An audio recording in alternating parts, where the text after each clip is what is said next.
Hello.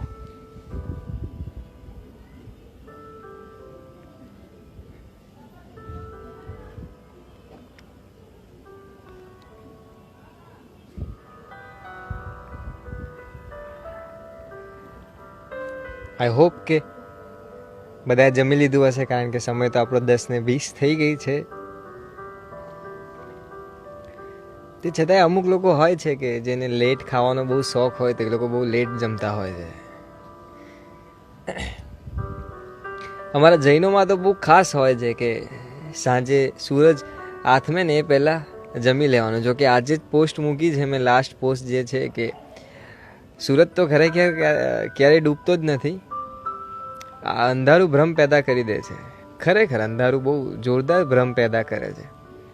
અત્યારે પણ તમે જોઈ લો કે સૂરજ તો હજી છે જ, એના લીધે આપણને એવું લાગે છે કે ભાઈ સૂરજ ડૂબી ગયો છે. ના, પણ સૂરજ ત્યાંનો ત્યાં જ છે.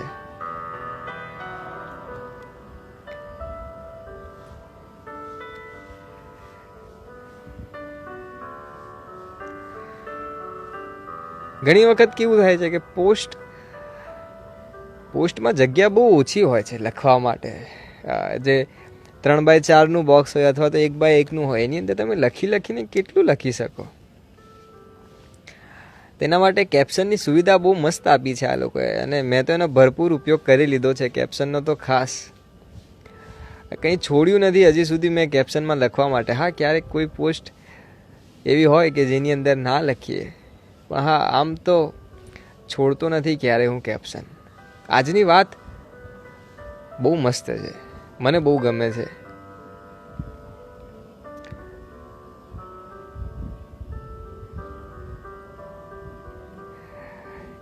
આની વાતની જે શરૂઆત છે ને એક સૂત્રથી થાય છે. મેં બુકમાં વાંચ્યું છે, ઓશોની બહુ મસ્ત બુક છે, કે શંકર ભગવાન કહે છે કે સાગરમાંથી જેમ લહેર ઉઠે છે, આગમાંથી જેમ લપટ ઉઠે છે, એવી જ રીતે પરમાત્મા આપણી અંદરથી લહેરાય છે. આ સૂત્ર ખરેખર આમ બહુ નાનું છે, એક જ વાક્યમાં પતી જાય છે, પણ જો આને વિચારવા બેસીને તો એટલું બધું ડેન્જર છે કે એની અંદર જેટલા તમે વધારે ઊંડા ઉતરશો ને એટલી વધારે મજા આવશે. જેમ કહે છે કે સાગરમાંથી લહેર ઉઠે છે, આગમાંથી લપટ ઉઠે છે. બહુ ધ્યાનથી સમજો કે સાગરમાંથી જે લહેર ઉઠે છે એનામાં બહુ નાની અમથી ભૂલ થઈ જાય છે આપણી બોલવામાં. આજે મેં કેપ્શનમાં પણ લખ્યું કે ભાષા એ હંમેશા ભ્રમ પેદા કરે છે. એટલે સાગરમાંથી જે લહેર ઉઠે છે એના કરતાં વધારે આપણે એ કહીએ કે જે સાગર લહેરાય છે. કારણ કે લહેર જે સાગરમાંથી ઉઠે છે, આપણે જેને ગુજરાતીમાં મોજા કહીએ છીએ, એ મોજા ક્યાંક ને ક્યાંક સૂક્ષ્મ સ્વરૂપમાં એ સાગર જ છે, એનાથી વધારે કંઈ નથી. સમજો થોડું, બહુ મજા આવશે આ વાતને. જો તમે એક વખત સમજી ગયા ને તો આખો જે ભેદ છે ને એ ક્લિયર થઈ જશે તમારા અને ઈશ્વર વચ્ચેનો. બહુ કોમ્પ્લિકેટેડ નથી આ, અને જો નહીં સમજો ને તો બહુ કોમ્પ્લિકેટેડ પણ છે. એટલે એ ખાસ ટ્રાય કરજો કે આની અંદરથી તમે અને ઈશ્વર એ અલગ ના થઈ જાઓ. તો સાગરમાંથી જે લહેર ઉઠે છે ને એ ક્યાંક ને ક્યાંક બહુ નાના સ્વરૂપમાં સાગર જ છે. કારણ કે અંતે સાગરમાંથી ઉઠે છે અને સાગરમાં જ વિલીન થઈ જાય છે. નીકળે પણ સાગરમાંથી છે અને મટી જાય પણ સાગરમાં જ જઈને છે. અને કોઈ એક લહેર એ બીજા લહેર જેવી હોતી નથી. એક લહેર ઉઠે છે, એ સમાપ્ત થાય છે, ત્યાંથી બીજી લહેર ઉઠે છે, એ સમાપ્ત થાય છે, ત્રીજી લહેર ઉઠે છે, એ સમાપ્ત થાય છે. એક સાથે ક્યારે 2-3 લહેર એની અંદર ઉઠી શકે, પણ જ્યાં સુધી એક સમાપ્ત થાય ત્યાં સુધી બીજી રનિંગ હોય છે. બીજી સમાપ્ત થાય ત્યારે ત્રીજી લહેર ઉઠે છે. તો એ જે સાગર છે કે એની અંદરથી જે લહેર નીકળે છે એ અંતે સાગરમાં જ વિલીન થઈ જાય છે. અને જ્યારે એ વિલીન થાય છે ત્યારે એ સાગર બને છે. લહેરને ખબર હોતું નથી કે હું જે રીતે આવી છું એ રીતે અંતે ફરી પાછી સાગર જ બની જઈશ. આગમાં પણ સેમ જ સિચ્યુએશન થાય છે. આગમાંથી જે લપટ ઉઠે છે એ અંતે તો આગનું સ્વરૂપ છે કે જે ઉઠીને જો એ બંધ થઈ જશે તો એ છેલ્લે આગમાં જ પરિણામ આવશે એનું. તો જો સાગરને, આને એક્ઝામ્પલ તરીકે હું કહું છું કે જો આપણે સાગરને ઈશ્વર તરીકે જોઈએ અને આપણી પોતાની જાતને એક લહેર તરીકે જોઈએ, સમજજો ખાસ, બહુ ઉદાહરણ તરીકે આ વાત સમજાવી છે કારણ કે આ સૂત્રમાં આટલું બધું ક્લેરિફાય નથી કર્યું કે ભાઈ તમારે આ કઈ રીતે સમજવાનું છે, પણ હું તમને કહી રહ્યો છું કે જો સાગરને આપણે ઈશ્વર સમજીએ અને આપણી જાતને આપણે લહેર સમજીએ, આપણે જન્મ લીધો જેવી રીતે સાગરમાં એક લહેર જન્મ લે છે એ રીતે આપણે ચાલ્યા 60 વર્ષ, 70 વર્ષ, 80 વર્ષ, કોઈ હોય તો સેન્ચુરી, કોઈ હોય તો 102 અથવા 105, વધીને 120. એ અંતે આપણી રૂપી જે લહેર છે ને એ ક્યારે ને ક્યારે નાશ પામશે. એ નાશ પામશે ત્યારે અંતે સાગરમાં મળી જશે. અને સાગર એટલે કોણ? ઈશ્વર. અને જ્યારે મેં શરૂઆતમાં કહ્યું કે સાગર છે એમાંથી જે લહેર ઉઠે છે એ સાગરનું એક સ્વરૂપ છે, સ્ટાર્ટિંગમાં જ કહ્યું મેં કે લહેરને ખબર નથી કે ભાઈ હું શું છું અને ક્યાંથી આવી છું, પણ જ્યારે એ ખોવાઈ જાય છે ત્યારે અંતે જેમાં મળે છે એ સાગર છે. એટલે આપણે જ્યારે જન્મ લઈએ છીએ ત્યારે આપણને એટલી બધી ક્લેરિફિકેશન હોતી નથી કે ભાઈ હું કોણ છું, હું શું છું. તો જ્યારે આપણે મરી જઈશું કે જ્યારે આપણી લહેર ઓલવાઈ જશે કે સમાપ્ત થશે ત્યારે ડેફિનેટલી આપણે સાગરમાં મળીશું. અને સાગર એટલે કોણ? ઈશ્વર, જેને લોકો પરમાત્મા કહે છે, કોઈ મહાન શક્તિ કહે છે, બુદ્ધ પુરુષ કહે છે કે કોઈ એવી શક્તિ કે જેને હજી સુધી આપણે ક્યારેય જોઈ નથી. એક સેન્સમાં તો આપણે જોઈ છે પણ એક સેન્સમાં આપણે નથી જોઈ. એક સેન્સ એટલે કઈ રીતે કે આપણે જે જન્મ લઈએ છીએ એ પહેલાં જેની જોડે હોઈએ છીએ એ જે છે એ શક્તિ એ ઈશ્વર, અને આપણે મરી જઈશું અને જેની પાસે જઈશું એ જે શક્તિ છે એ ઈશ્વર. ભલે એમની સાથેની મુલાકાત આપણી બહુ નાની હશે પણ ચોક્કસ થશે. આજે તમે સવાલ પૂછી રહ્યા છો એ સવાલનો જવાબ આપણે આપણું જે આ વાત કરવાનું પતી જશે ને એના પછી હું ચોક્કસ આપીશ. કારણ કે અત્યારે સવાલોના જવાબ આપવા રહીશ તો જે વાત છે એ રહી જશે, અને એ વાત રહી જશે તો પછી મજા નહીં આવે. એક બહુ મસ્ત વાર્તા છે. આ વાર્તા ખરેખર બહુ ધ્યાનથી સાંભળજો કારણ કે હું એક જ વાર કહીશ આ વાર્તા અને રિપીટ નહીં કરું. એક સાગર કિનારો હતો અને સાગર કિનારે ઘણા બધા પંડિતો ફરવા ગયા હતા. ધ્યાનથી સાંભળજો કે સાગર કિનારો હતો, ત્યાં ઘણા બધા પંડિતો ફરવા ગયા હતા. હવે એમાંથી પંડિતો તો તમને ખબર હોય કેવા હોય, એ પોતાના જ્ઞાનનું હંમેશા પ્રદર્શન કરતા હોય. એટલે એક પંડિતે પૂછી લીધું કે તમારામાંથી કોઈ કહેશે કે આ સાગર કેટલો ઊંડો હશે, આ સાગરની ગહેરાઈ કેટલી છે?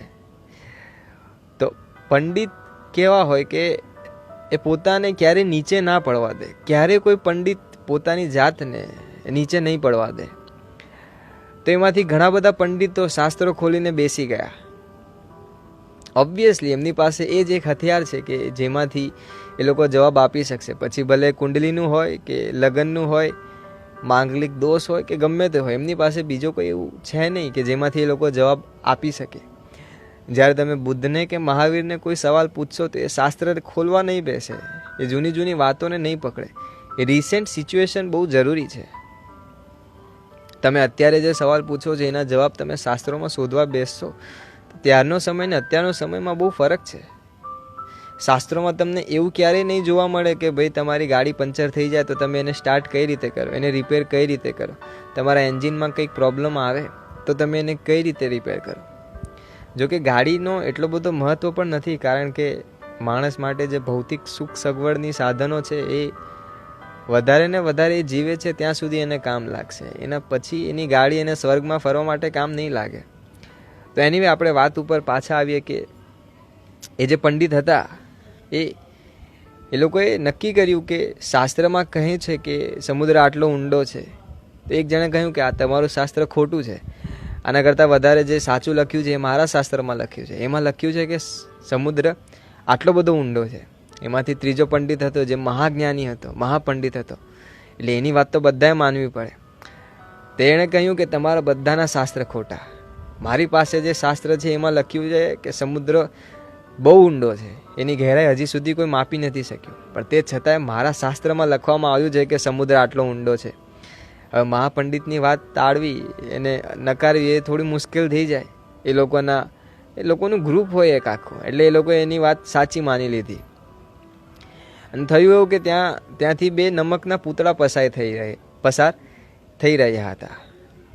હવે એમાંથી એક નમકના પૂતળાએ વાત સાંભળી લીધી કે આ પંડિતો કહે છે કે સમુદ્ર આટલો ઊંડો છે, મહાપંડિત કહે છે કે સમુદ્ર આટલો ઊંડો છે. તો એ પૂતળા બંને ત્યાં ગયા અને પંડિતોને કહ્યું કે એક કામ કરીએ, શાસ્ત્ર છે બહુ સમય પહેલાં લખવામાં આવ્યા છે, કદાચ એની ઊંડાઈ વધી ગઈ હોય, કદાચ એની ઊંડાઈ ઘટી ગઈ હોય, તો આપણે જ્યાં સુધી જાતે ચેક નહીં કરીએ ત્યાં સુધી એની ઊંડાઈ કઈ રીતે ખબર પડશે? તો પંડિત ડરી ગયા, કારણ કે સમુદ્રમાં છેક તળિયે તો જવું પડે એની ઊંડાઈ માપવા માટે. તો પંડિતે કહ્યું કે એ તો બહુ મુશ્કેલ થઈ જશે, કોણ જવા તૈયાર થશે?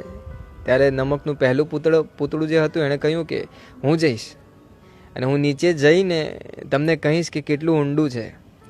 નમકનું પૂતળું કૂદી ગયું સમુદ્રમાં. એ લોકો મધદરિયે લઈ ગયા અને ત્યાંથી એ કૂદી ગયું. એ કૂદ્યું જેવું તળિયે તો પહોંચી ગયું, પણ નમક હતું, મીઠું હતું, એટલે ધીરે ધીરે ધીરે પીગળવા લાગ્યું. તળિયે તો પહોંચી ગયું, પણ એ જેવું તળિયે ગયું ને એટલે ત્યાં એ આખું ઓગળી ગયું. હવે એ છે તો હજી એ ત્યાં જ, પણ એ સમુદ્ર સાથે એક રૂપ થઈ ગયું.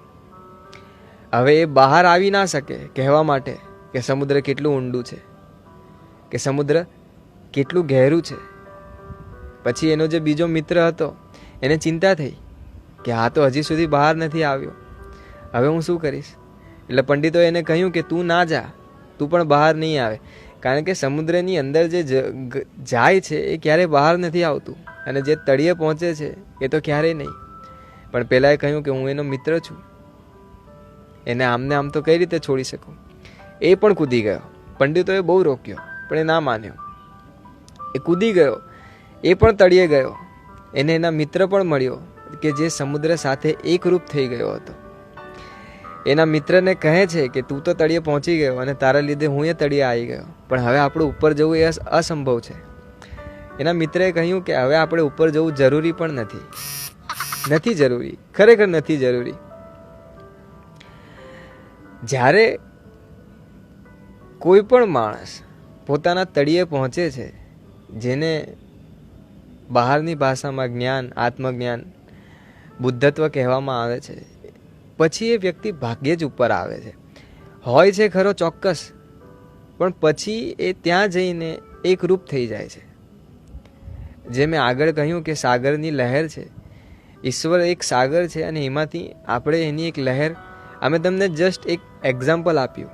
કદાચ આ સાચું હોય પણ શકે અને ના પણ હોઈ શકે, પણ હા ચોક્કસ આપણે જ્યારે એક થઈ જઈશું, અને એક ઇન ધ સેન્સ કઈ રીતે? દરેક આત્માનું એક સ્વરૂપ છે, દરેક આત્મા એક જેવી છે. શરીર અલગ અલગ ધારણ કરે છે એ વાત અલગ છે. આત્મા શરીર અલગ અલગ ધારણ કરે છે, પણ કોઈ એક સેન્સમાં તો એક જેવી જ હોવી જોઈએ. કારણ કે સમુદ્રમાં પણ ઘણી બધી લહેરો હોય છે. એક આવે છે, એક વિલીન થઈ જાય છે, બીજી આવે છે, બીજી વિલીન થઈ જાય છે, પણ ક્રમ એનો ચાલુ હોય છે, ચોક્કસ ચાલુ હોય છે. તો પછી પંડિતોએ નક્કી કર્યું કે આ બંને તો અંદર ગયા, પાછા બહાર નહીં આવે. એટલે પંડિતોએ નક્કી કર્યું કે આ તો મૂર્ખા હતા કે જે અંદર ગયા. હવે એ લોકો જવાબ આપવા બહાર કેવી રીતે આવશે? અને શું ખરેખર એ લોકો જે જવાબ આપવા બહાર આવશે તો એ લોકોનો જવાબ સાચો હશે ખરો? આપણે માનીશું ખરા? એટલે પંડિતોએ કહ્યું કે ચલો પાછા દરિયા કાંઠે અને એક કામ કરીએ, ફરી પાછું વિમર્શ કરીએ એ જ વાત ઉપર કે સમુદ્ર કેટલો ઊંડો છે.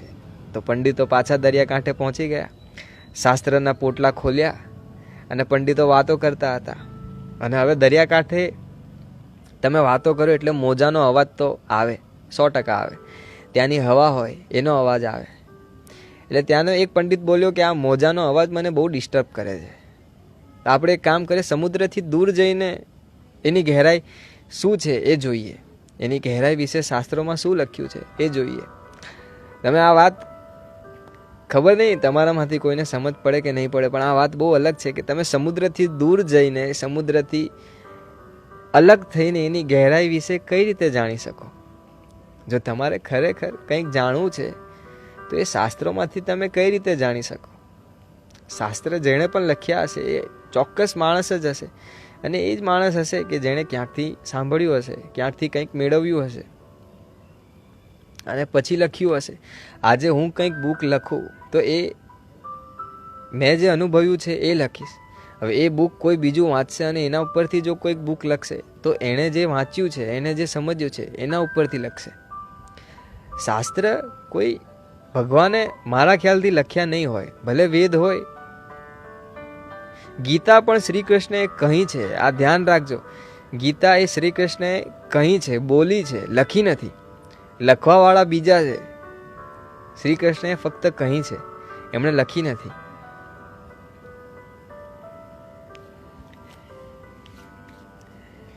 પ્રકાશ મેળવવા તેનાથી દૂર જવાની વાત કરી. આજે પેલું બ્રહ્માકુમારી કે હા, એમનું જ એક પેલું શિવ બાબા કરીને એમનું એક આવે છે, એ લોકો આત્માને પ્રકાશ તરીકે બતાવે છે કે આત્મા એક પ્રકાશ છે. હવે આઈ ડોન્ટ નો કે આત્મા એનું રૂપ હજી સુધી કોઈએ જોયું નથી, એટલે કદાચ કોઈએ જોયું હોય તો એ એક જેવું જ હોવું જોઈએ, કારણ કે એ તો બહુ સૂક્ષ્મ હોવું જોઈએ.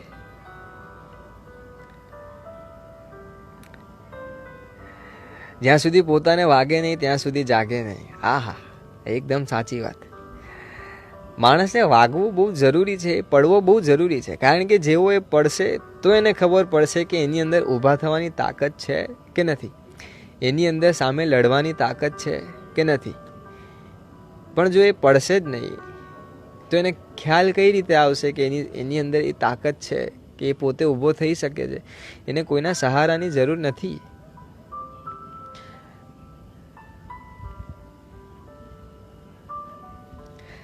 તો આ જે વાત હતી એ ખરેખર જો તમે સમજશો તો બહુ મસ્ત છે કે એક ઈશ્વર છે કે જેણે આપણને લહેર તરીકે મોકલ્યા છે. હવે અહીંયા દરેક લહેર અલગ છે. તમે જુઓ તમારી જાતને, તમારી આજુબાજુના લોકોને, આપણી દુનિયાના લોકોને, દરેક લહેર છે જે અલગ અલગ છે. કોઈ વ્યક્તિ મરે છે તો બીજું એક બાળક જન્મ લઈ લે છે, તરત જ કોઈ એક મરે છે, બીજું બાળક જન્મ લઈ લે છે. એ બાળક કદાચ આવતા વેત મરી જાય, કારણ કે ઘણી લહેર બહુ નાની પણ હોય.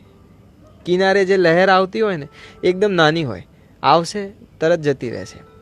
અમુક જે છેક દૂરથી લહેર આવતી હોય ને દરિયામાં, એ બહુ ઊંચી હોય, એને એ લહેર એકદમ તુફાન જેવી હોય. અમુક જે આપણા અહીંયાના તત્વો છે જે બહુ ખતરનાક તત્વો કહી શકાય, દાઉદ છે, પેલા ઓબામા છે, એ બધી મોટી મોટી લહેરો છે. ઓશો છે, આ બધી ઊંચી લહેરો છે.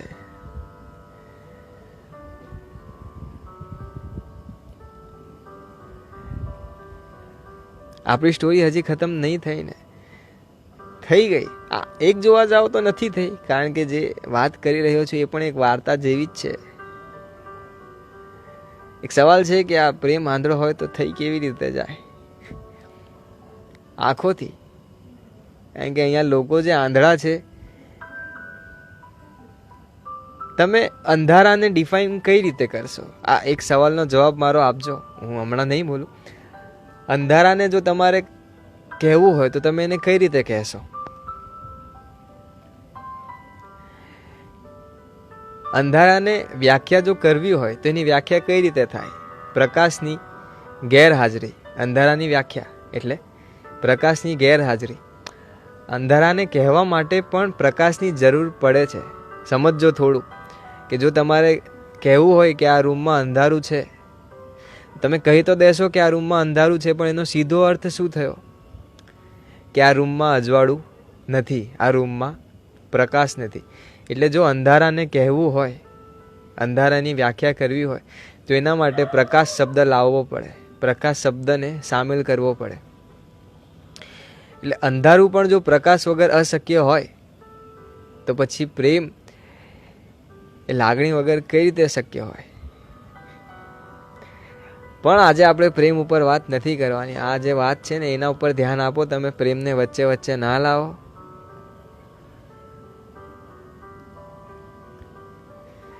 આજે આપણા લાઈવમાં જે અંધારું છે એ પણ એક જાતનું પ્રકાશનું જ સ્વરૂપ છે. અંધારું એટલે સૂક્ષ્મમાં સૂક્ષ્મ સ્તરે જોવા જઈએ તો પ્રકાશનું ના હોવું એ જ અંધારું. જો થોડો પણ પ્રકાશ હોય, એક નાનો અમથો દીવો હોય, તો એને આપણે અંધારું ના કહી શકીએ.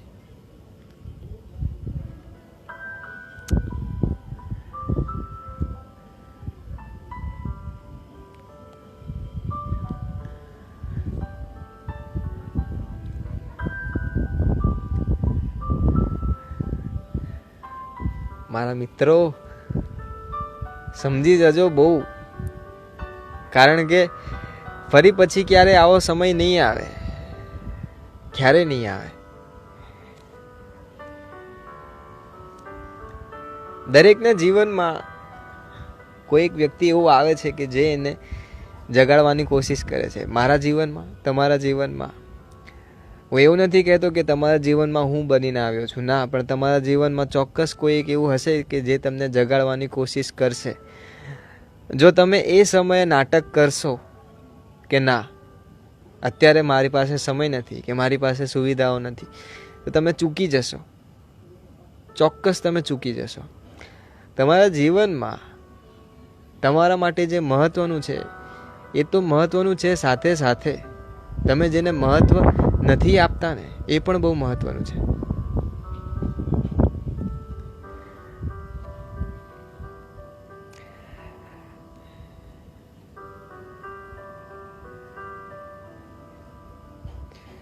આપણા એક મિત્ર અંધકારમાં છે. હા, એની વાત તમે મને કાલે કરી હતી, મને ખબર છે. એટલે જ મેં કહ્યું કે દરેકના જીવનમાં કોઈ એક એવું વ્યક્તિ ચોક્કસ આવશે. ચોક્કસ તમારા જીવનમાં, મારા જીવનમાં પણ આવ્યું છે, તમારા જીવનમાં પણ આવશે. તમે એ સમયે નાટક ના કરતા, કારણ કે માણસનો સ્વભાવ છે એ બહુ નાટકવાળો છે. એક્ટર છે, એને એક્ટર કહી શકાય. આખી જિંદગી એક નાટક તરીકે જીવે છે અને છેલ્લે મરે છે ત્યારે કહે છે કે મેં કંઈ કર્યું જ નથી, હજી તો મારું જીવવાનું બાકી રહી ગયું, હજી મારી ઈચ્છાઓ પૂરી નથી થઈ. ક્યારે પૂરી થશે ભાઈ? તારી ઈચ્છા ક્યારે પૂરી થશે? કેટલું એવું છે કે તે હજી દબાઈ રાખ્યું છે, કેટલા સપના એવા છે કે તે હજી પૂરા નથી કર્યા. ક્યારે પૂરા કરશે?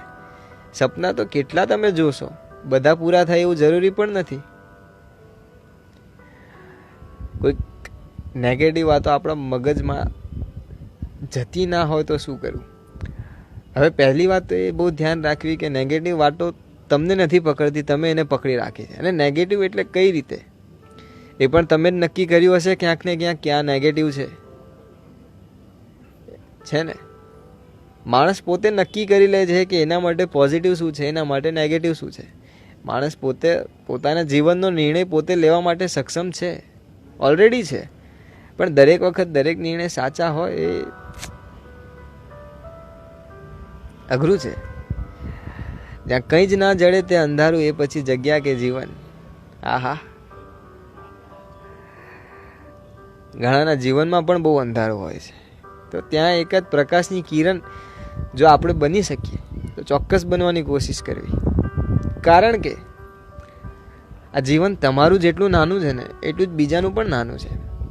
તમને લાગશે કે ભાઈ 60 વર્ષ બહુ મોટી ઉંમર છે, કે 80 વર્ષ બહુ મોટી ઉંમર છે, પણ ખરેખર જોવા જાઓ તો આ તો બહુ નાની ઉંમર છે. આજે જ્યારે મેં લાઇટ ઓફ એશિયા બુક વાંચી, એ બુક બહુ એટલે બહુ સુંદર કહી શકાય. એનામાં બુદ્ધના જીવનનું આખું ચિત્રણ કરવામાં આવ્યું છે અને એમાં લખવામાં આવ્યું છે કે જે પવિત્ર આત્મા હોય છે, જેવી કે બુદ્ધની છે કે મહાવીરની છે, એમણે 30,000 વર્ષ રાહ જોવી પડે છે, પ્રતીક્ષા કરવી પડે છે ફરી પાછા જન્મ લેવા માટે. તમે વિચાર કરો કે બુદ્ધે 30,000 વર્ષ રાહ જોઈ, એના પછી ફરી પાછો જન્મ લીધો. એની જે કહાની છે ને બહુ મસ્ત છે. આજે તો આપણે એના વિશે નહીં કહીએ, પણ હા, ચોક્કસ એ કહાની હું તમને ચોક્કસ સંભળાવીશ. બહુ એટલે એવું થશે જાણે તમને તમારા ગૂસ બમ્પ્સ થઈ જશે, આમ રોંગટા ઊભા થઈ જશે. બહુ મસ્ત વાર્તા છે. નાટકનો ડિરેક્ટર કોણ હોઈ શકે? મેં કહ્યું એ જ, સાગર. જોકે એને આપણે ડિરેક્ટર કહેવું ખોટું થઈ જાય, કારણ કે એને તો લહેર મોકલી આપી કે જા ભાઈ તું જા. હવે પછી આપણે શું કરીએ છીએ એ બહુ મહત્ત્વનું છે. આપણે ફ્યુચરના પ્લાનમાં વર્તમાનને ભૂલી જઈએ છીએ કે ભૂતકાળથી વર્તમાનને ભૂસવાની કોશિશ કરીએ છીએ કે પછી વર્તમાનને સંપૂર્ણ રીતે એન્જોય કરીએ છીએ. જિંદગી બેસુમાર ચાહી છે, આ ફકીરી એની ગવાહી છે. તું નથી પ્રેમ કે નથી વળગડ, યાદ મુક્ત લોકશાહી. આ તમે જાતે લખતા હો તો બહુ સારું, તો વધારે મજા આવશે.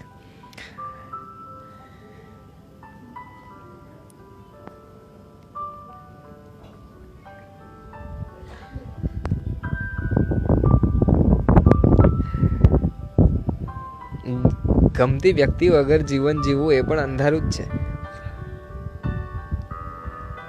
પ્રેમ જો બહુ શુદ્ધ અર્થમાં જોવા જઈએ ને, બહુ શુદ્ધ અર્થમાં, તો એ એકબીજા જોડે રહેવું નથી. એકબીજા જોડે રહેવું જો પ્રેમ હોત તો ડિવોર્સ ના થાય, ખરેખર ના થાય. સમજજો આ કારણ. જો આપણા માટે એક વ્યાખ્યા છે પ્રેમની કે હું તારી જોડે રહું ને તું મારી જોડે રહે, એ પ્રેમ. સાથે રહેવું એ ખરેખર જો પ્રેમ હોય તો ડિવોર્સ કેમ થાય? પતિ પત્નીઓ વચ્ચે ઝઘડા કેમ થાય? એ લોકો તો સાથે રહે છે. સાથે રહેવાથી તો પ્રેમ વધવો જોઈએ, તો પછી ઝઘડા કેમ થાય છે? ડિવોર્સ કેમ થાય છે? લોકો એકબીજાને મારવા સુધી કેમ આવી જાય છે? એકબીજાની હત્યા કેમ કરી નાખે છે? આપણા માટે તો એવું જ છે ને કે ભાઈ સાથે રહો એ પ્રેમ, અલગ થઈ ગયા તો નફરત. ખરેખર બહુ શુદ્ધ અર્થમાં અને સાચા અર્થમાં જોવા જઈએ તો પ્રેમ એ સાથે રહેવું નથી, ના કે સાથે જીવવું છે. તમારા દિલમાં અને એના દિલમાં તમારા માટે સ્થાન હોય, પછી ભલે એ વ્યક્તિ બીજા જોડે રહેતી હોય કે બીજા જોડે રહેતો હોય, પણ હા ચોક્કસ તમે એને દિલથી મહેસૂસ કરી શકો, એ બહુ જરૂરી છે. કારણ કે સાથે રહેશો તો માણસનું કેવું છે કે જો એક મોબાઈલ 3 થી 4 વર્ષ વાપરે તો પોતે કંટાળી જાય. તમે સામાન્ય રીતે કોઈ પણ માણસ હોય, એ કંટાળો આવે માણસને, ચોક્કસ આવે. આખી જિંદગી જેની જોડે કાઢવાની હોય એની સાથે ક્યારેક એકાદ એવો સમય તો જીવનમાં આવે કે જ્યારે તમે એનાથી કંટાળી જાઓ, કે જેને ભલે તમે પ્રેમ કરતા હો, બેશુમાર કરતા હો, પણ ચોક્કસ સમય કંટાળી જાઓ છો, તો એ સમયે એક નાનો અમથો બ્રેક લઈ લેવો બહુ જરૂરી છે. આ બ્રેક એ પ્રેમનું બ્રેકઅપ નથી, પણ આ બ્રેક એ છે તમારા બંનેને પ્રેમને સમજવાનો એક મોકો. જેવા તમે અલગ થશો, જેવા તમે એકબીજાથી થોડા દિવસ માટે, 7 દિવસ હોય, 5 દિવસ હોય, અઠવાડિયું, 2 અઠવાડિયા, થોડા જેવા તમે અલગ થશો ને, એટલે તમને એકબીજાની કિંમત સમજાશે. પણ અહીંયા આપણા ત્યાંના લોકો છે ને છોડતા નથી, પકડી રાખે છે. હું તને મારાથી દૂર નહીં થવા દઉં, ગમે તે તાકાત આપણા બંને વચ્ચે આવી જાય, હું તને અલગ નહીં થવા દઉં. અલગ થઈ જશે, ખબર નહીં પડે.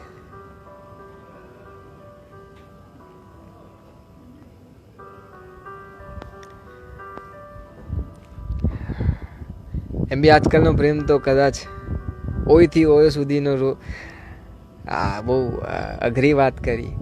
ખરેખર આ શરીર પ્રત્યે જે માંગ વધી રહી છે ને, એ પ્રેમને બહુ સંપૂર્ણ રીતે ઘટાડી રહી છે. એટલો બધો ઘટી ગયો છે કે હવે પ્રેમ તો એક અંશ રહી ગયો છે, શરીર બહુ મહત્વનું થઈ ગયું છે. વ્યક્તિની વાતમાં બટર પોલિશ છે કે સાચી એ કેમ ખબર પડે? એમાં બહુ ધ્યાન નહીં આપવું. બટર પોલિશ હોય તો એ એન્જોય કરવું, સાચી હોય તો એ એન્જોય કરવું. કારણ કે તમે જાણી લેશો ને તો એ બહુ ફરક નહીં પડે. જો તમને ખબર પડશે કે એ તમારી મસ્કરી કરે છે, કે તમને મસ્કા મારે છે, તો એ ફરક ના રાખો. અને એ તમને સાચું કહેતું હોય ને તો એ ફરક ના રાખો. તમે તમારી દુનિયામાં જીવો, એ બહુ અગત્યનું છે. તમને કોઈ આવીને કહે કે તમે બહુ મસ્ત કામ કરો છો, મને બહુ ગમે છે, થેન્ક યુ સો મચ. કોઈ આવીને તમને મેસેજ કરે કે અથવા કહીને જાય કે તમારું કામ બહુ ખરાબ છે, તમે આ બધું કેમ કરો છો, થેન્ક યુ સો મચ. એનાથી વધારે તમે એને બોલવા જશો, સમજાવવા જશો, તો એ તમને વધારે ખેંચશે. સો બેટર છે કે આપણે જે કરી રહ્યા છીએ એનામાં ધ્યાન આપીએ. આ લાઈવમાં ઘણી વખત ઘણા તત્વો આવે છે, ઘણું બધું કહે છે, આપણે ધ્યાન નહીં આપવાનું. આજકાલ કોઈ ભાગ્ય ને પ્રેમ થાય છે અને સમજે છે, બાકી પોતાના મતલબ માટે સાથ રહેતા હોય છે. જરૂરિયાત પતે એટલે ખતમ.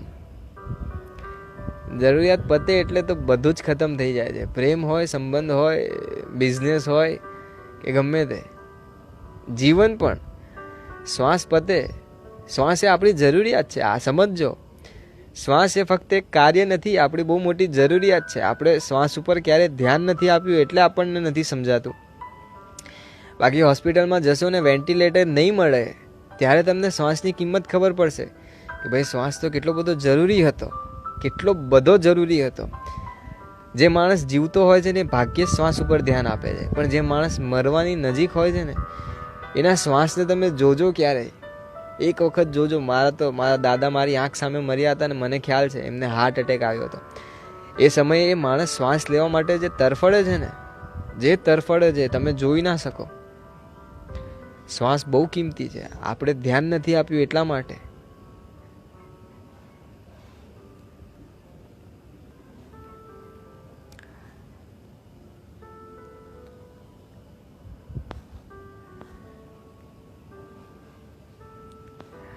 મારા કઝિન બ્રધરે માવો ખાવાનું છોડી દીધું જ્યારે મારા ભાભી 3 મંથ ટ્રેનિંગમાં ગયા હતા.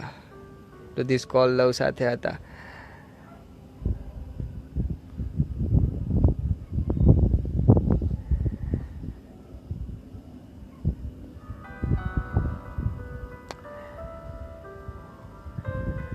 હાલ પ્રેમ ક્ષણિકનો જ છે, જે દર્દ જ છે. પ્રેમ અહીંયા સુખ કરતાં વધારે દુઃખ આપે છે. એનું કારણ છે કે આપણે પ્રેમમાં આશા બહુ બાંધી લઈએ છીએ. જેવું તમે આશાનું બીજ રોપશો ને તો એની અંદરથી નિરાશાનો છોડ ચોક્કસ ઉગશે, ચોક્કસ ઉગશે. કારણ કે તમે કોઈ પણ વ્યક્તિ પાસે કંઈ પણ આશા બાંધો એટલે એ કદાચ તમારી આશા પૂરી કરે તો ઠીક, અને ના પૂરી કરે તો તમને ખોટું તો ચોક્કસ લાગશે. આપણો સમાજ કેમ લિવ ઇન રિલેશનશીપમાં નથી માનતા? આપણા સમાજ કરતાં વધારે લોકોની જે મેન્ટાલિટી છે ને એ નથી માનતી. તમે કોઈ પણ માણસને કઈ રીતે ઓળખો? એ જે દેખાય છે એનું જે નામ છે એ તો ઠીક, પણ સાથે સાથે એ શું વિચારે છે, એ કેટલું ભણ્યો છે, એને કેટલું આવડે છે, એ આપણા માટે બહુ અગત્યનું હોય છે. નામ, ચહેરો એ તો બહુ પાછળથી આવે છે, પણ એ શું કરે છે, એ શું ભણ્યો છે, એ કેટલો બુદ્ધિશાળી છે, એ આપણા માટે બહુ અગત્યનું છે. એટલે સમાજના જે લોકો છે એનામાં જે મેન્ટાલિટી છે, જે કે હવે ધીરે ધીરે ચેન્જ થઈ રહી છે, પણ હજી એ અમુક જગ્યાએ એ સંપૂર્ણ રીતે ચેન્જ નથી થઈ. એટલે એ બહુ બેનિફિટ રહેશે. બેનિફિટ કઈ રીતે? મેન્ટાલિટી ચેન્જ નહીં થઈ એની રીતે. હા, નહીં ખબર પડે, પણ હા ચોક્કસ પાછળથી ક્યારેક ખબર પડશે. પણ હા, સમાજના જે અત્યારે જે લોકો છે એમના માટે પ્રેમ એટલે સમયનો દુરુપયોગ, કે જે દરેક છોકરા છોકરી કરી રહ્યા છે એમના માટે એવું છે. છોકરા કે જે પ્રેમમાં છે કે છોકરીઓ જે પ્રેમમાં છે એમના માટે એવું નથી. એમના માટે પ્રેમ એટલે સમયનો સદુપયોગ છે. દરેક બોયફ્રેન્ડ ગર્લફ્રેન્ડ જ્યારે રિલેશનશીપમાં હોય ત્યારે એમને તો એવું જ લાગતું હોય કે અમે સમયનો સદુપયોગ કરી રહ્યા છીએ, અમે એકબીજાને પ્રેમ કરીએ છીએ, અમે એકબીજા સાથે રહેવા માંગીએ છીએ. એ બંને માટે ચોક્કસ એવું હોય છે, પણ સમાજના લોકો માટે એ દૂષિત તત્વ થઈ જાય છે. ભાગ્યે જ કોઈક સમાજ સંપૂર્ણ રીતે લિવ ઇન રિલેશનશીપને એક્સેપ્ટ કરી શકે છે, કારણ કે એમની મેન્ટાલિટી એ સ્વીકાર કરવા માટે રોકે છે. એમના જે રીતે મેરેજ થયા એ રીતે અમારા બાળકોના પણ મેરેજ થવા જોઈએ. જો કદાચ એમના લવ મેરેજ થયા હોય તો એ તમને લવ મેરેજ કરતા ના રોકી શકે, કારણ કે એમને એ વસ્તુ ફીલ કરી હશે. વન સાઇડેડ લવ બેસ્ટ કહેવાય. અહીંયા બધા જ લવ બેસ્ટ છે જો સાચી રીતે કરવામાં આવે તો. Expectation are always hurt. ચોક્કસ, હંમેશા. આશા તો પોતાના પાસે રખાય ને, એ આપણી જોડે રાખવી જોઈએ, પણ બહુ પણ ના રાખવી જોઈએ, ક્યારેય ના રાખવી જોઈએ. કોઈને ઇગ્નોર નથી કરી રહ્યો. જેટલા મારા મેસેજ ધ્યાનમાં આવે છે એ હું તરત વાંચી લઉં છું. આજકાલ પ્રેમ વહેમ લઈને ફરવું પણ બહુ જ છે. પોતાની રીતે જીવતા શીખી લેવાનું, બાકી તો લોકોને ખુશ રાખવા. સિંહ પણ સર્કસમાં નાચવું પડે છે. સિંહને ખરેખર આપણે લોકોએ બહુ ગંદી રીતે ટ્રીટ કરી દીધો. બાકી એ જંગલનો રાજા છે, પણ આપણે એને મદારી બનાવી દીધો. Love is important, but self love is more important than love. પોતાની જાતને પ્રેમ કરવો એ બીજાને પ્રેમ કરવા કરતાં વધારે જરૂરી છે. તો કે છે, પણ તમે પોતાની જાતને પ્રેમ કરશો ને તો અહીંયા લોકોની મેન્ટાલિટી એવી છે કે તમને સેલ્ફિશ સમજી લે છે કે આ વ્યક્તિ તો બહુ સેલ્ફિશ છે. કારણ કે જ્યારે કોઈ વ્યક્તિ પોતાની જાતને પ્રેમ કરે છે ત્યારે એના માટે બીજા બધાનું મહત્વ ઘટી જાય છે, ચોક્કસ ઘટી જાય છે. આને કઈ રીતે હું તમને સમજાવી શકું કે તમે સાયકલ શીખી રહ્યા છો, તમને સાયકલ નથી આવડતી, તો તમારા આજુબાજુમાંથી કોઈ એકાદ વ્યક્તિ તમને સાયકલ શીખવાડવાની કોશિશ કરશે. હવે તમને સાયકલ પકડીને તમે એના ઉપર બેસશો અને તમને શીખવાડશે. ચોક્કસ તમે એને ભૂલી નહીં શકો. તમને યાદ તો રહેશે કે ભાઈ એણે મને સાયકલ શીખવાડી છે, પણ જ્યારે તમને સાયકલ આવડી જશે ત્યારે તમને એની એટલી બધી જરૂર નહીં રહે ને. સાયકલ હવે તમને આવડી ગઈ છે, તમને મળશે તો કદાચ તમે એને હાય હેલો કરી દેશો, પણ તમને એટલી બધી જરૂર નહીં રહે. તો આ સેલ્ફ લવમાં પણ કંઈક એવું જ છે. જ્યારે તમે પોતાની જાતને પ્રેમ કરો છો ત્યારે તમને બીજાના પ્રેમની એટલી બધી આશા નથી રહેતી, ખરેખર નથી રહેતી. કોઈ આવે આવો, કોઈ જાય જાઓ. આઈ થિંક પ્રેમમાં કંઈ ખોટું નથી, પણ કરિયરને ધ્યાનમાં રાખીને એ છે. આસ તમારા પર જ રાખો. સાચો મળવો પણ જોઈએ ભાઈ. સાચો મળે થોડી યાર, સાચો તો બનાવવો પડે. પ્રેમ થોડી એવું આવીને કહે કે ભાઈ હું સાચો પ્રેમ છું, તું મને સ્વીકાર કર. પ્રેમ તો ક્યારે એવું ના કહે કે હું સાચો છું કે હું ખોટો છું. ખરેખર આપણી ભૂલ ત્યાં થઈ જાય છે કે આપણે પ્રેમને સાચો ખોટો માનવામાં અને સાચો ખોટો બનાવવામાં બહુ મહેનત કરીએ છીએ. મારો પ્રેમ ખોટો નીકળ્યો, કે મેં જે વ્યક્તિ સાથે પ્રેમ કર્યો એ પ્રેમ ખોટો નીકળ્યો. વ્યક્તિ કદાચ ખોટું હોઈ શકે, પ્રેમ તો તટસ્થ છે.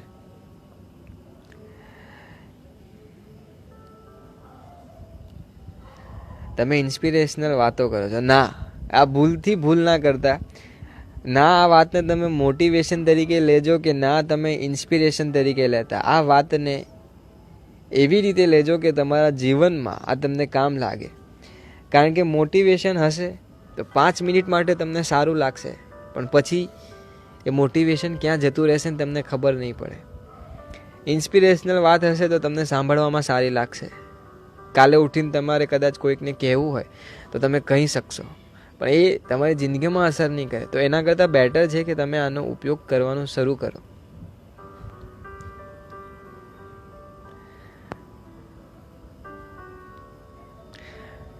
પણ જે સેલ્ફ લવ ના કરતા હોય એને કોઈ વાંધો નથી.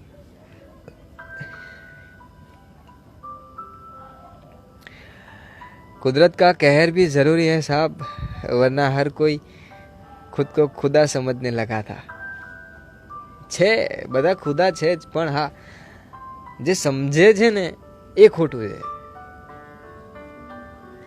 કારણ કે તમે બુદ્ધને પૂછશો કે ભાઈ તમે ઈશ્વર છો, તો એ હું ચોક્કસ કહું કે ના જ પાડશે કે હું ઈશ્વર નથી. મહાવીરને પૂછો તો એ પણ ના પાડશે કે હું ઈશ્વર નથી. જે અહીંયા ઈશ્વર કહે છે પોતાને, એ ક્યારેય હોઈ ના શકે. ભોળપણ વિશે શું કહેવું, એમના વિશે તો ક્યાં કઈ વાત કરી શકાય. કારણ કે ભોળા વ્યક્તિઓની એક બહુ મોટી ખાસિયત હોય છે કે સમજે છે પણ બહુ લેટ થઈ જાય છે. જો કે એ બહુ સારું છે, ખરેખર બહુ સારું છે. કારણ કે એ લોકોની જે દુનિયા છે ને, એ દુનિયા સત્યની દુનિયા છે. એ લોકો માટે એવું છે કે એમને કોઈ ગાળ આપશે ને તો એમને એટલો બધો દુઃખ નહીં લાગે. એમને એવું થશે કે આ વ્યક્તિએ મને કેમ ગાળ આપી, આ વ્યક્તિએ ગાળ કેમ બોલી, એના માટે એમને દુઃખ થશે.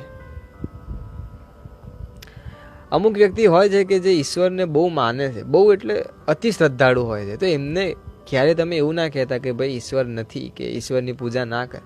એમની શ્રદ્ધાને ક્યારેય ના છંછાડતા. તો આ ભોળા લોકોનું પણ એવું હોય છે, એમને ક્યારેય છંછેડશો નહીં, એમને એમની રીતે રહેવા દો.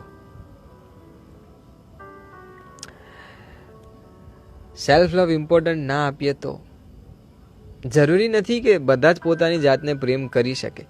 અમુક લોકો માટે બીજા વ્યક્તિને પ્રેમ કરવો પણ બહુ જરૂરી હોય છે. અને ઘણી વખત એવું બન્યું પણ છે કે જેને તમે પ્રેમ કરો છો એની પાસેથી જ તમને એટલું બધું મળી જાય છે કે પછી તમારે તમારી જાતને પ્રેમ કરવું જરૂરી નથી રહેતું.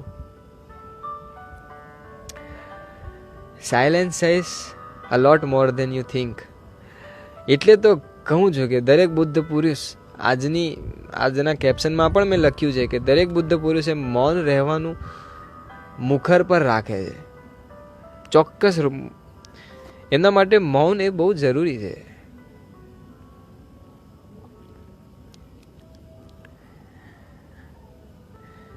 Truth, love, compassion, patience and sacrifice, life. વાહ. Think different is always right. Love is constant. તમારા સંચાલનની આવડત જોઈએ, બાકી ભણેલા તો ભાડે મળે. હા, ભણેલા ભાડે જ મળે છે. બધી જગ્યાએ એવું નથી. અમુક બે રીતના અહીંયા ભણેલા હોય છે. એક કે જે સ્કૂલમાં ટોપ કરતા હોય છે, કોલેજમાં ટોપ કરતા હોય છે, અને બીજા કે જે જીવનમાં ટોપ કરતા હોય છે. હવે જે વ્યક્તિ જીવનમાં ટોપ કરે છે ને એના માટે શિક્ષણ મહત્વનું નથી રહેતું, એના માટે જ્ઞાન બહુ મહત્વનું થઈ જાય છે. સમજો, આ ખાસ સમજો. ને જો તમારા ભવિષ્યમાં કદાચ બાળક આવે ને તો એના માટે આ તમને બહુ કામ લાગશે કે આપણી અત્યારની જે શિક્ષણ વ્યવસ્થા છે ને એ પ્રતિભાને મારે છે, એ પ્રતિભાને બચાવતી નથી. આપણી સ્કૂલમાં જે શિક્ષણ આપવામાં આવે છે એનામાં સૌથી વધારે મહત્વ સ્મૃતિને આપવામાં આવે છે. સ્મૃતિ ઇન ધ સેન્સ યાદદાસ્ત, મેમરી. સૌથી વધારે મહત્વ એને આપવામાં આવે છે. જોકે જ્ઞાન અને મેમરીને કોઈ જ સંબંધ નથી, કોઈ જ એટલે કોઈ જ નહીં. સ્કૂલોમાં બાળક પહેલું, બીજું, ત્રીજું આવે તો બહુ જરૂરી છે. અને બાળક પહેલું, બીજું, ત્રીજું ક્યારે આવે? જ્યારે એણે બધું વાંચેલું યાદ રહે, એને બધું જ આવડતું હોય. એટલે બાળક શરૂઆતથી એ ગોખવામાં લાગી જાય છે, એને શીખવામાં લાગી જાય છે. એ પોતાની મેમરી પાવર એટલી બધી ઇન્ક્રીઝ કરે છે. અને તમે તો ટીવીમાં ને એમાં એડવર્ટાઇઝમાં જોયું પણ હશે કે અમુક એવા પાવડર પણ આવે છે કે જે તમારી મેમરી પાવરને વધારે. બહુ બોગસ વસ્તુ છે. તમારી મેમરી ક્યારેય ના વધે. મેમરી કઈ રીતે વધે? કદાચ ધ્યાનથી વધી શકે, પણ કોઈ એવા પાવડર ખાવાથી ના વધે, ક્યારેય ના વધે. અને ધ્યાનથી પણ મેમરી નથી વધતી. ધ્યાનથી જે વધે છે ને એ ફોકસ વધે છે, તમારી એકાગ્રતા વધે છે. અને એકાગ્રતા વધશે એનાથી શું થશે કે તમે જે વાંચો છો ને, જ્યારે વાંચતી વખતે તમે પૂરેપૂરું ધ્યાન ત્યાં આપશો ને તો તમને ચોક્કસ યાદ રહેશે. તો આપણી જે શિક્ષણ વ્યવસ્થા છે ને એ બાળકો હોશિયાર બનાવે છે, પણ ખરેખર એક અર્થમાં મૂર્ખા બનાવે છે. કે જે ગોખે છે, કે જે યાદ રાખી શકે છે, વધારેમાં વધારે જે યાદ રાખશે ને અને યાદ રાખેલું પરીક્ષામાં ઉલટી કરી દેશે એ બાળક, ત્યાં જઈને આખી જિંદગી, આખું એક વર્ષ એ ચોપડીઓ લઈને ફર કરશે, વાંચશે, યાદ રાખશે. અને જેવી પરીક્ષા આવશે ને એટલે બધું વોમિટ કરી દેશે. ત્યાં જેટલું યાદ હશે ને એટલું બધું લખી દેશે. અને જેટલું વધારે એ સારી રીતે લખશે એટલે એનો વધારે નંબર આવવાના ચાન્સ રહેશે. ખરેખર તો એને જ્ઞાન સાથે કોઈ સંબંધ નથી, કારણ કે જ્ઞાનની કોઈ ભાષા જ નથી. તો તમારા બાળક આવે ને તો એનું ખાસ ધ્યાન રાખજો કે કદાચ એનો પહેલો નંબર ના આવે અને કદાચ છેલ્લો નંબર આવે ને તો એને સ્વીકાર કરજો. કારણ કે જે છેલ્લા નંબર આવે છે ને એની અંદર ચાન્સ વધારે હોય છે જ્ઞાન મેળવવાના કે જેનો પહેલો નંબર આવે છે.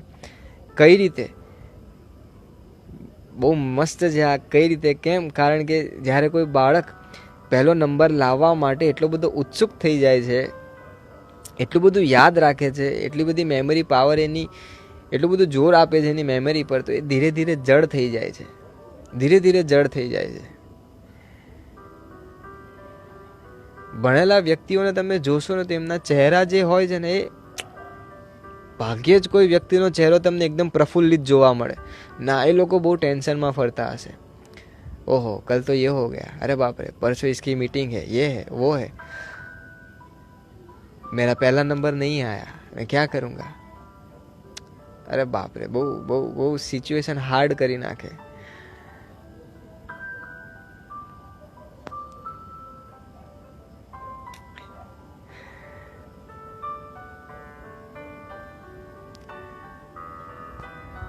તો ખરેખર તમારા બાળક જો આવે તો ચોક્કસ આવશે, ચોક્કસ આવશે. તો એમનું ખાસ ધ્યાન રાખજો કે ભાઈ તમારા ફ્યુચર પ્લાનની હું વાત નથી કરી રહ્યો. આ થોડું સમજજો કે કદાચ તમારા ભેજામાં આ ઉતરશે, આજની રાત જો તમારા મગજમાં આ ચાલશે, તમારા જે બાળક આવશે એના ઉપર તમે એટલું બધું જોર નહીં આપો, અને આપતા પણ નહીં. કારણ કે બાળકને તમે જેટલું વધારે તોડવાની કોશિશ કરશો ને એટલું વધારે મજબૂત થતું જશે.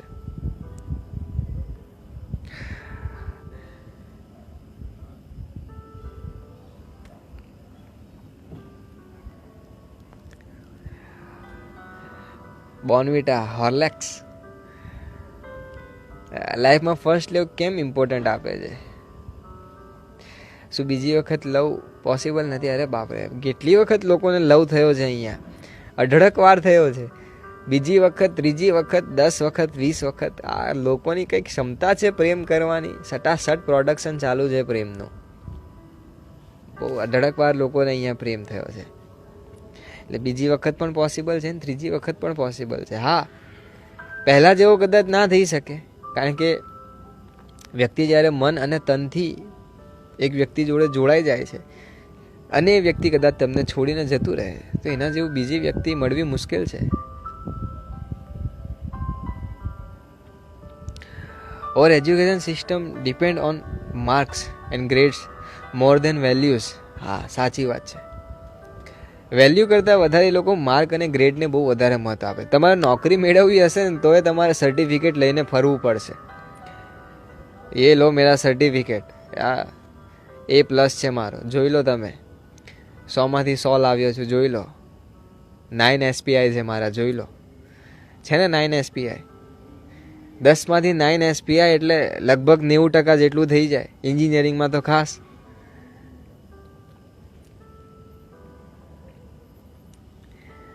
હવે તમારા 50 મિનિટ લઈ લીધા છે, હો, તમને ખ્યાલ નહીં હોય. તમે તમારા 50 મિનિટ મને આપી દીધા છે અત્યારે.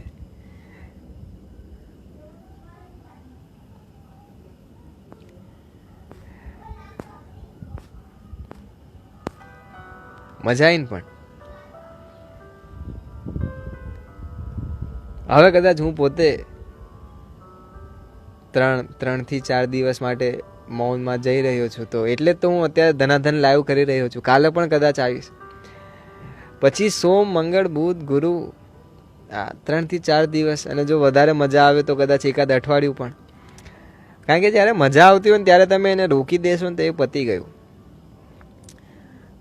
એક બહુ મસ્ત વાત કહું તમને કે આનંદમય નામના એક બહુ મસ્ત સ્ત્રી એમને આત્મજ્ઞાન થયું છે.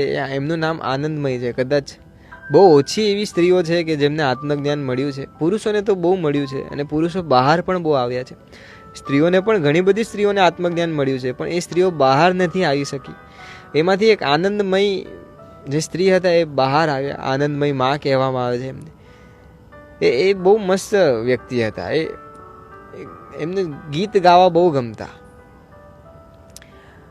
અને વ્યક્તિ જ્યારે ગીત ગાય છે ને ત્યારે ખરેખર બહુ ખુશ હોય છે, બહુ પ્રફુલ્લિત હોય છે. તમે જોજો, ભલે તમને ગીત ગાતા ના આવડતા હોય, તમારા સૂરમાં ઠેકાણા ના હોય, સારે ગામા પા ના આવડતું હોય, તે છતાંય તમે કાનમાં ઇયરફોન નાખો અને જો તમારું મ્યુઝિક ફેવરેટ સંગીત વાગતું હોય તો તમે ભલે બેસુરા તો બેસુરા અવાજમાં ગાવાની કોશિશ તો કરો છો ને. દરેક વ્યક્તિને ગાવું ગમે છે, દરેક વ્યક્તિને. કારણ છે સંગીત એ સૌથી મોટું ધ્યાન છે, સૌથી મોટું. ધ્યાનમાં જ્યારે તમે આગળ જવાની કોશિશ કરો છો ને ત્યારે ધ્યાનની શરૂઆત જો કરવામાં આવશે ને તો એ સંગીતથી કરવામાં આવશે. કોઈ પણ ધ્યાનમાં તમે જવાની કોશિશ કરશો ને તો સંગીત એ સૌથી પહેલી સીડી બનશે, સૌથી પહેલું પગથિયું બનશે જ્યાં તમે એક સ્ટેપ મૂકશો અને પછી બીજું આગળ ભરશો.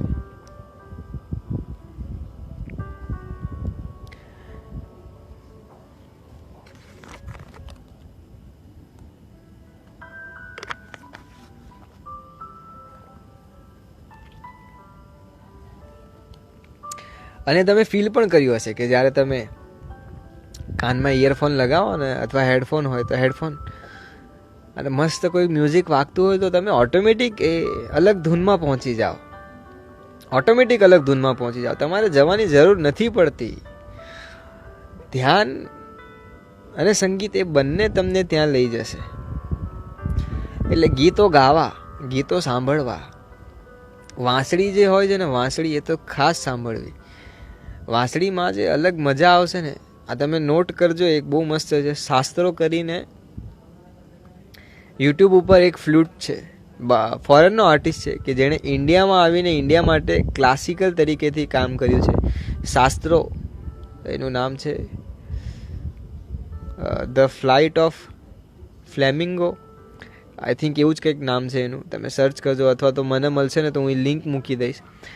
એ ફ્લૂટ તમે ખાલી સાંભળજો એકવાર, બહુ મજા આવશે, બહુ મજા આવશે.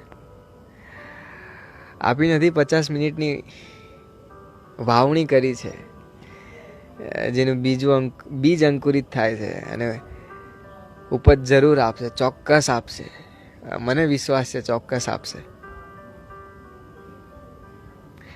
યોગ છે શ્રેષ્ઠ માધ્યમ.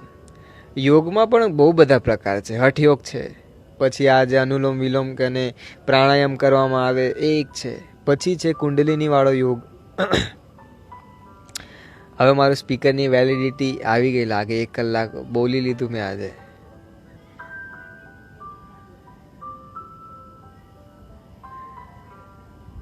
તો એ મ્યુઝિક તમે ખાસ સાંભળજો. અને જો તમે સાંભળતી વખતે ધ્યાનમાં જઈ શકો તો વધારે ઉત્તમમાં ઉત્તમ સ્થિતિ હશે. તો આપણે પ્રેમ ઉપર બહુ વાતો કરી, સાગર ઉપર વાત કરી. જે સાગર ઉપરની વાત જેણે સાંભળી હશે ને એ બહુ મજા આવશે. સ્ટાર્ટિંગમાં જે વાત કરીએ કે ભાઈ ઈશ્વર એક સાગર છે, એણે આપણને લહેર તરીકે મોકલ્યા છે. આજે નહીં તો કાલે આપણે ચોક્કસ સમાપ્ત થવાના છીએ. તો એ જે સમાપ્ત થવાના છીએ ત્યારે જ્યારે સમાપ્ત થઈ જઈશું તો ચોક્કસ આપણે સાગરમાં વિલીન થઈ જઈશું. અને એ પહેલાં એક રસ્તો છે કે જેના દ્વારા તમે જીવતા જીવતા સમાપ્ત થઈ શકો છો, કે જે આત્મજ્ઞાન મેળવવા માટેનું છે.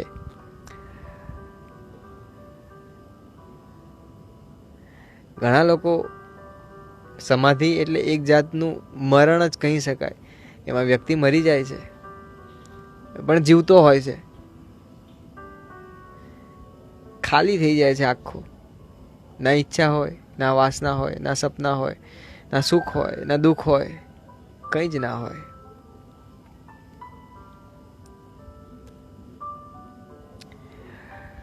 સુરત શું કરે છે? સુરત તો મોજ કરે છે અત્યારે. પબ્લિક ગાંડી થઈને ફરે છે. કેસ બહુ વધી રહ્યા છે. તમે લોકો ખાસ ધ્યાન આપજો, કારણ કે વગર કામના તો આટા મારશો જ નહીં કે ચલો પબ્લિક શું કરે છે જોઈ આવીએ. એવું બધું કંઈ આપણે કરવાની જરૂર નથી. કોરોના બાપુ બહાર ફરી રહ્યા છે, સત્યાગ્રહ કરી રહ્યા છે, તો બેટર છે કે આપણે આપણા ઘરે રહીએ, હાથ વારંવાર ધોઈએ. આ લાઈવ ફરીવાર જોવું હોય તો આની લિંક કૃણાલ મને કાલે આપશે, તો આની લિંક હું કાલે શેર કરી દઈશ સ્ટોરીમાં.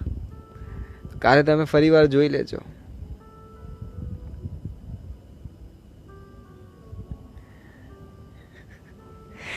આટા મારશો તો અટવાઈ જશો, હલવાઈ પણ જશો બહુ ખતરનાક રીતે.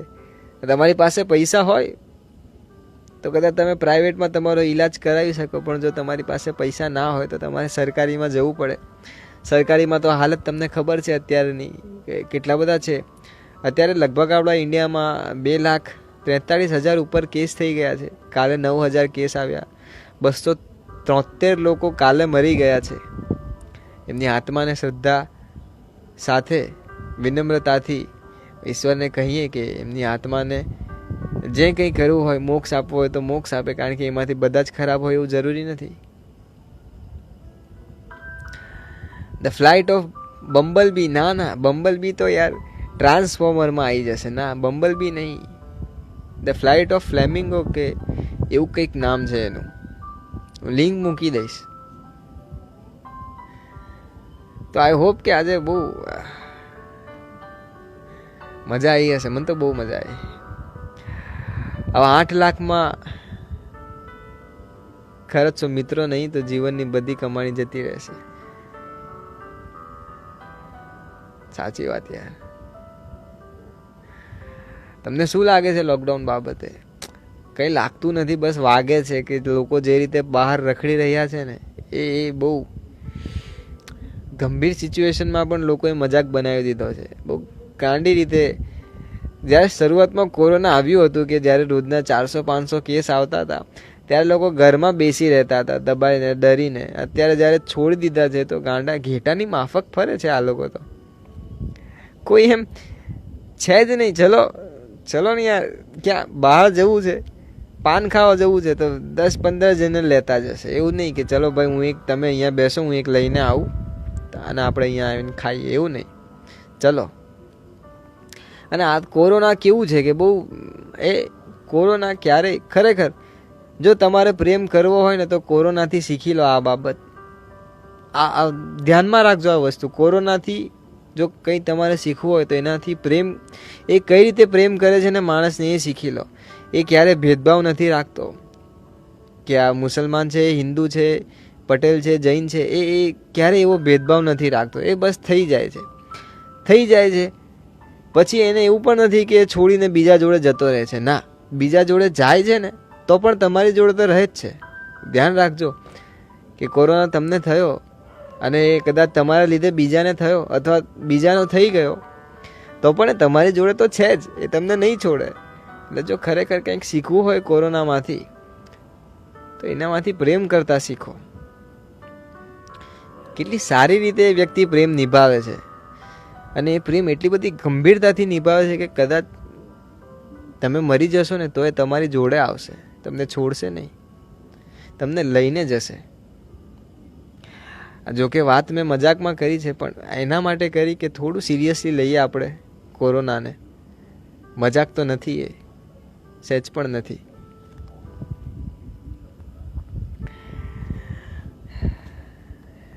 તો હવે આપણી પાસે 1-2 મિનિટ છે. 1-2 મિનિટ પણ નથી, હવે 60 સેકન્ડ છે. તો આ 60 સેકન્ડમાં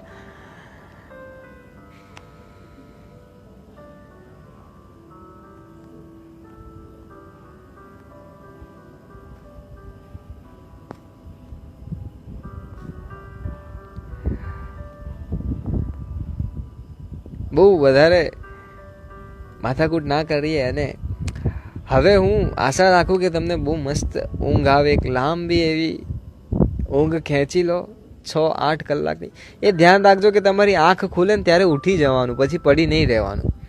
કારણ કે આંખ ખુલે ને તમે પડી રહો ને તો પછી તમારામાં આળસ આવે. એટલે તમે કદાચ આ 2-3 વાગે આંખ ખુલે ને ઉઠી જાવ એવું નહીં.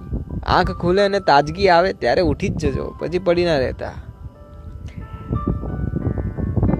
ચલો તો good night, take care, sweet dreams. બહુ મજા આવી, મને બહુ મજા આવી. આપ સૌનો ખૂબ ખૂબ આભાર. તમારો 1 કલાક તમે મને આપ્યો છે એના માટે. Okay, good night. મળીએ કાલે. જો હું આવીશ તો સ્ટોરી મૂકી દઈશ ચોક્કસ.